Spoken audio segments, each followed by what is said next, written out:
महामहिम, महामहिम, महामहिम, प्रणाम महामहिम।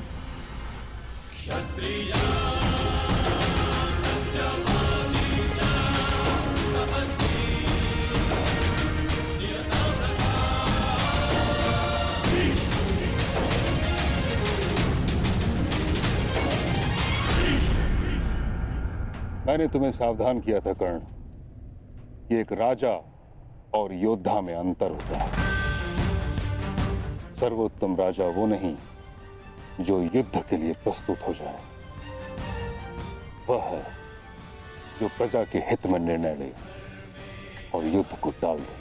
युद्ध टालकर अब तक अंग का कौन सा हित साधा गया है महामहिम? जब परीक्षा की घड़ी हो, प्रजा त्राही त्राही कर रही हो, तो हर राजा का योद्धा बनना आवश्यक होता है। किस परीक्षा की घड़ी की बात कर रहे हो तुम कर्ण?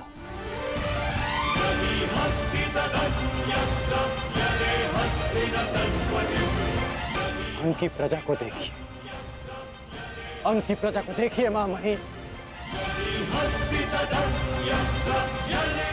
एक राजा का कर्तव्य होता है कि उसकी प्रजा संपन्न हो, कि उसके राज्य में कोई भूखा ना सोए।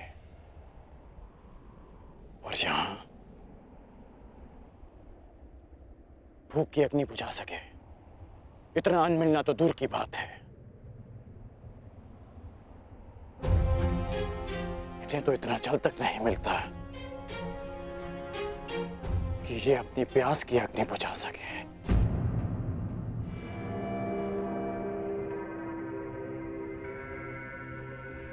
ये एक राजा के लिए परीक्षा की घड़ी नहीं तो क्या है? क्या हस्तिनापुर इतना दूर है कि वहां तक इनकी पीड़ा नहीं पहुंचती? या हस्तिनापुर की आंखें झूठे स्वप्न देखने में इतनी व्यस्त है कि उन्हें अंग के सूखे अश्रु नहीं दिखते? क्या कहीं ऐसा तो नहीं महामहिम कि हस्तिनापुर के गुप्तचरों ने आपको अंधकार में रखा वर्षों तक, या कहें दशकों तक? कदाचित हस्तिनापुर साम्राज्य में अंग ही ऐसा क्षेत्र होगा, किसी भी छोटे बालक को यह नहीं पता कि उसके महामहिम भीष्म दिखते कैसे। अद्भुत दृश्य।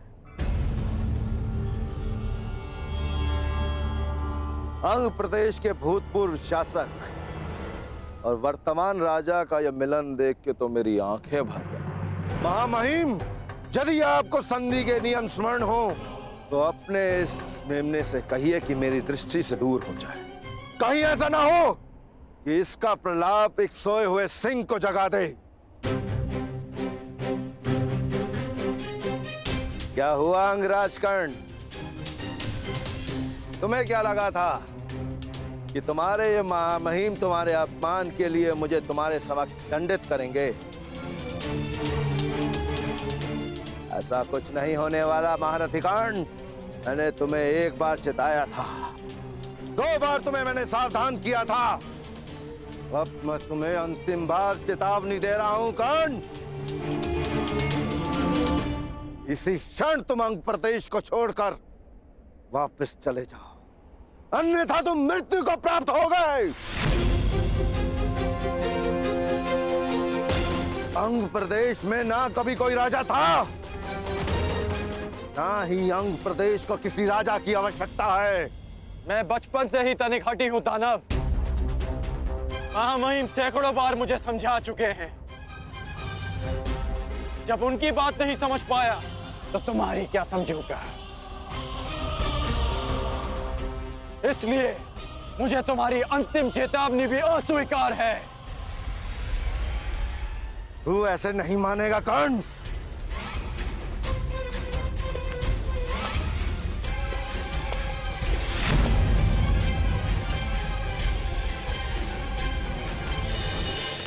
कर्ण, सावधान।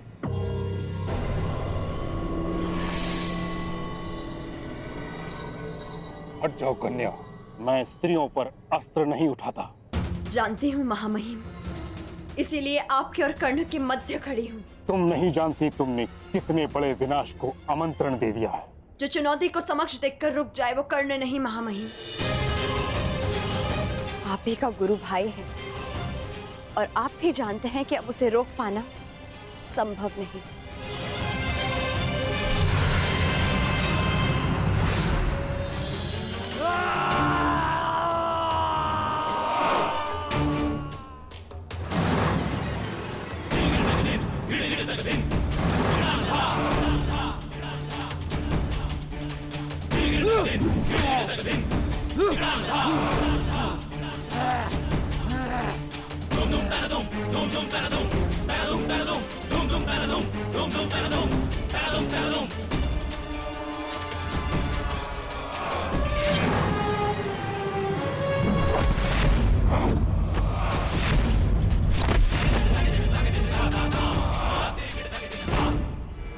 ये है अंग के राजा के अपमान के उत्तर में।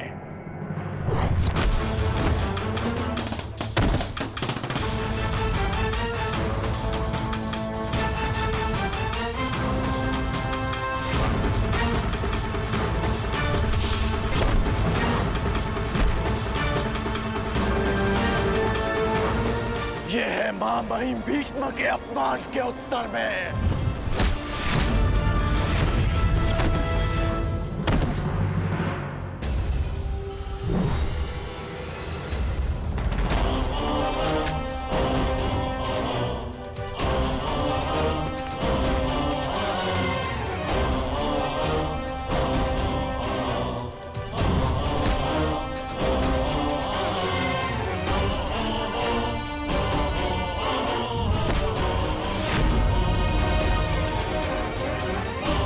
और ये अंग भूमि के अपमान के उत्तर में।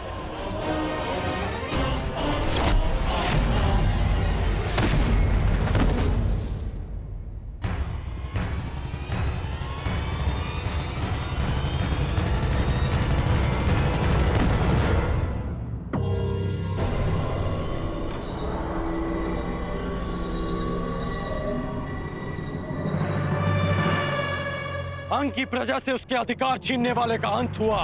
अंग की मानसिक स्वतंत्रता का अंत हुआ। अंग में एक नए सूर्य, एक नए प्रकाश का आरंभ हुआ।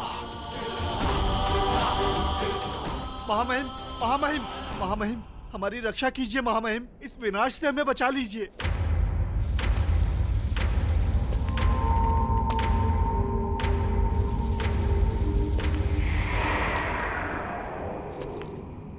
देख रहे हो कर्ण, अपनी प्रजा की आंखों में भय देख रहे हो।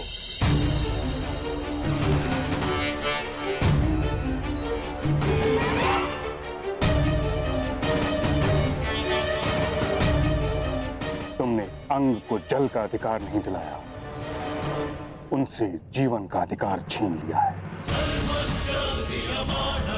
तुमने किसी नए प्रकाश का प्रारंभ नहीं किया, बल्कि एक महायुद्ध का प्रारंभ किया है जो अंधकार बनकर उनके जीवन पर छा जाएगा। तुमने इस दानव को नहीं मारा, तुमने एक महादानव को जगा दिया है।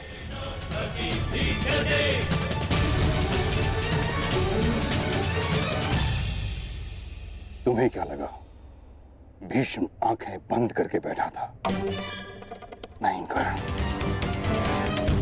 ये बांध अंग का जल रोकने के लिए नहीं था, उसका विनाश रोकने के लिए था। तुमने अंग की स्वतंत्रता को नहीं, बल्कि बृहद्रथ पुत्र महाबलशाली जरासंध के त्रास को ललकारा है कर्ण।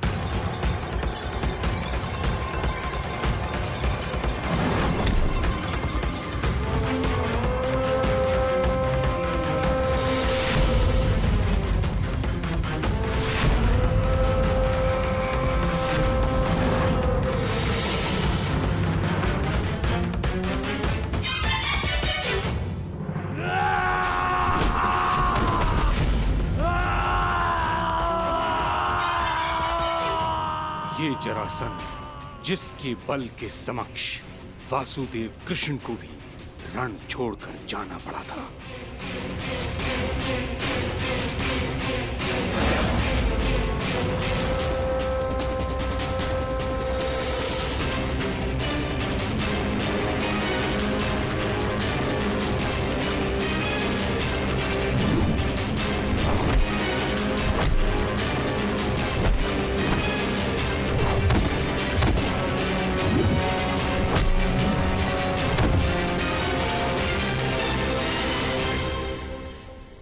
महाराज,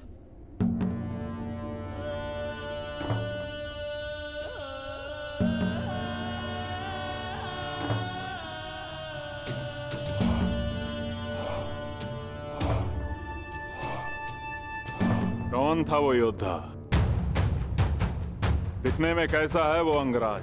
महाराज, उसकी भुजाओं में पर्वतों जैसा बल था।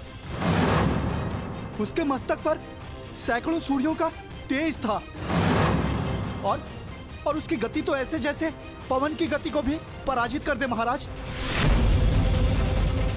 महावीर, महावीर, उसने तो दानव को प्रहार करने का एक भी अवसर नहीं दिया। दानव के मृत्यु के पश्चात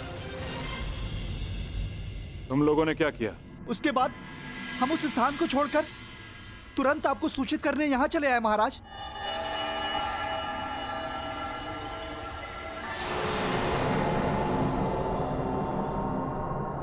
अद्भुत।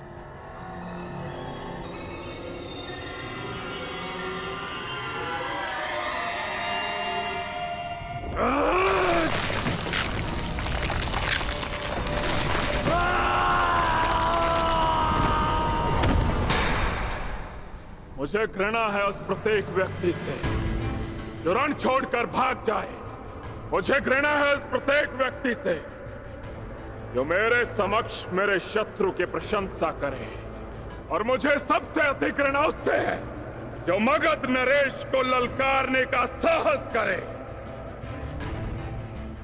अंगराज, तुम्हारे अंग अंग को भंग करेगा जरासंध। एक और युद्ध का समय आ गया है।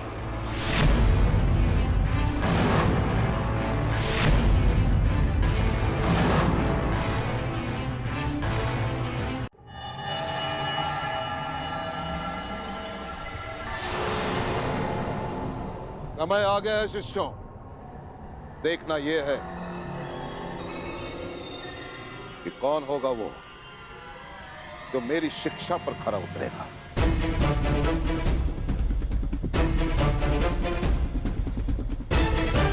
कौन होगा वो जो मेरी गुरु दक्षिणा देने में सक्षम होगा। कौन होगा वो जो पांचाल नरेश द्रुपद को परास्त करके बंदी बनाकर मेरे समक्ष लेकर आता है। कौन होगा वो? प्रयाण करो।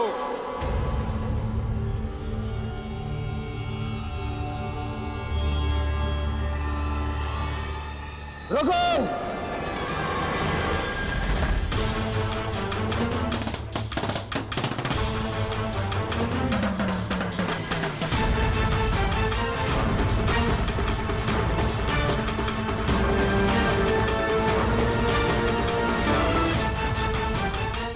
क्या हुआ दुर्योधन?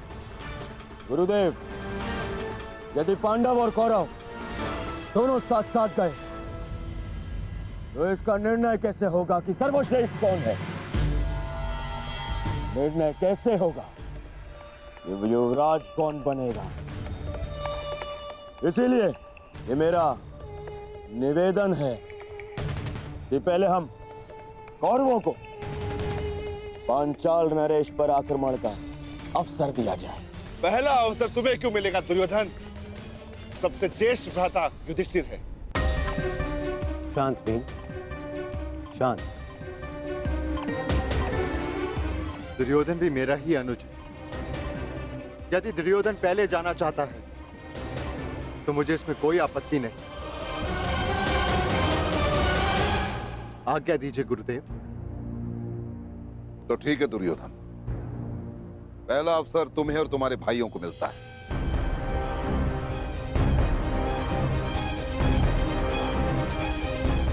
प्रयाण करो। चलो।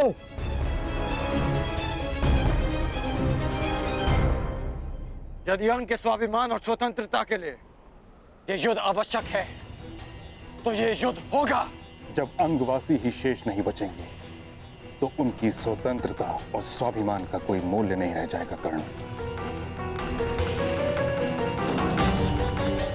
तुम हस्तिनापुर के अंग हो।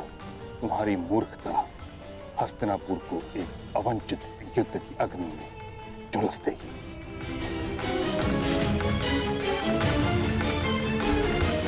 हस्तिनापुर की सुरक्षा के लिए अंग का बलिदान किया गया। ये अनीति क्यों? यही नीति है कर्ण।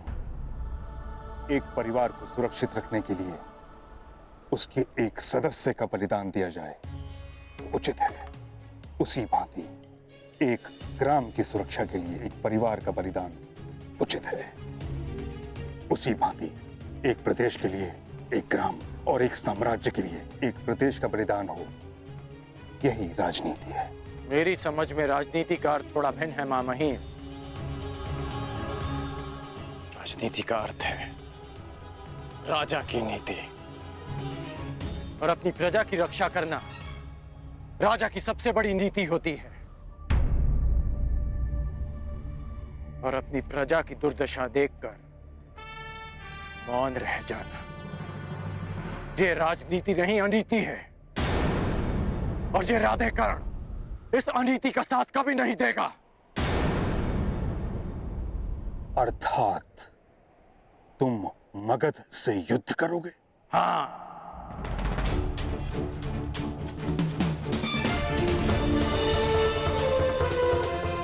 पराजित हो जाओगे कर्ण। नहीं, ये कर्ण विजयी होगा या वीर गति को प्राप्त होगा। पराजय होना तो मेरे विकल्प में ही नहीं।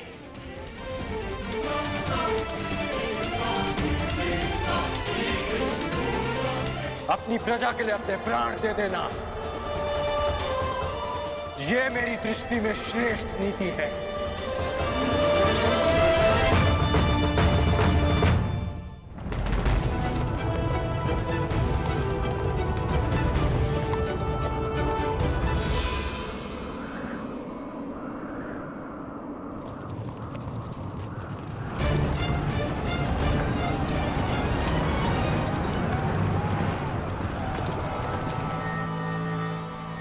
स्वागत है कुरु राजकुमार। स्वागत स्वागत नहीं, अपने शत्रु से युद्ध किया जाता है पांचाल नरेश। परंतु तुम हस्तिनापुर नरेश धृतराष्ट्र के पुत्र हो, और जहां तक हमें स्मरण है हमारी तुमसे कोई शत्रुता नहीं है। मुझसे ना सही, परंतु मेरे गुरु से अवश्य है। वो ब्राह्मण द्रोणाचार्य स्वयं तो हमारा बाल भी बांका न कर पाया, परंतु अब लगता है तुम्हें अपने बातों के व्यू में उलझाकर तुम्हारे द्वारा अपना प्रतिशोध हमसे लेना चाहते हैं। प्रतिशोध उनका सही, परंतु मेरे लिए ये गुरु दक्षिणा है। ठीक है, यदि तुम युद्ध ही चाहते हो तो हमें कोई आपत्ति नहीं है। आक्रमण!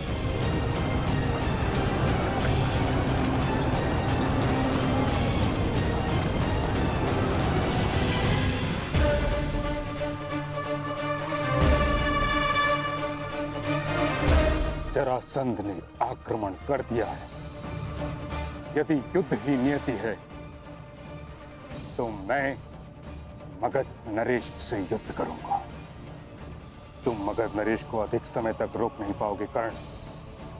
अंग की रक्षा अब मैं करूंगा। नहीं,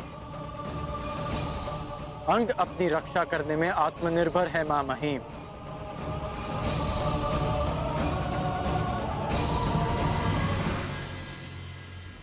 अंगवासी ये युद्ध स्वयं लड़ेंगे।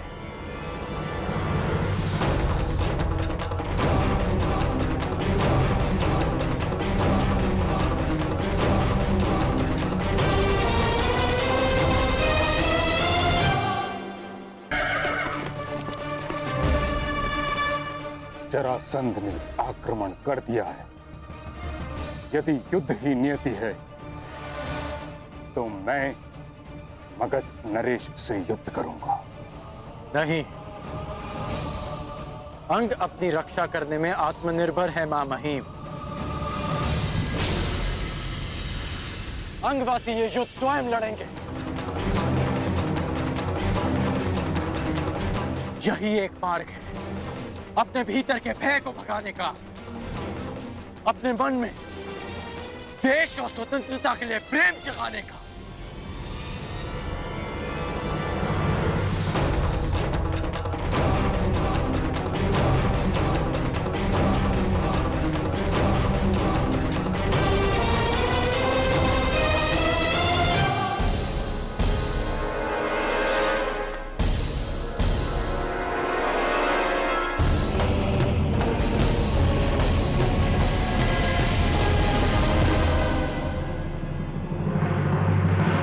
ये है वो बालक जिसने मगध नरेश को ललकारा है। और गुप्तचर शत्रु का विवरण भी ठीक से नहीं दे सकते। कहां है वो पर्वतों का बल? कहां है वो तेज?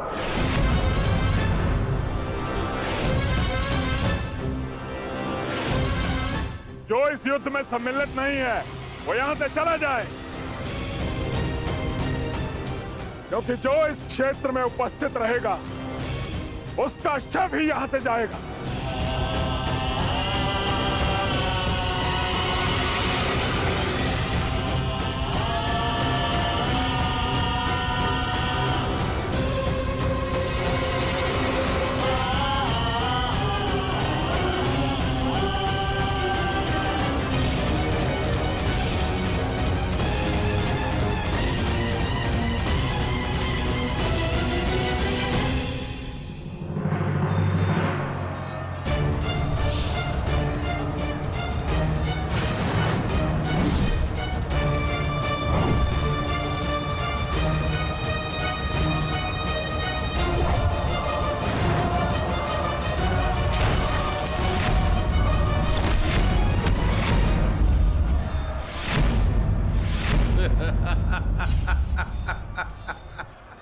युद्ध कौशल और बल दोनों तुम में है दुर्योधन।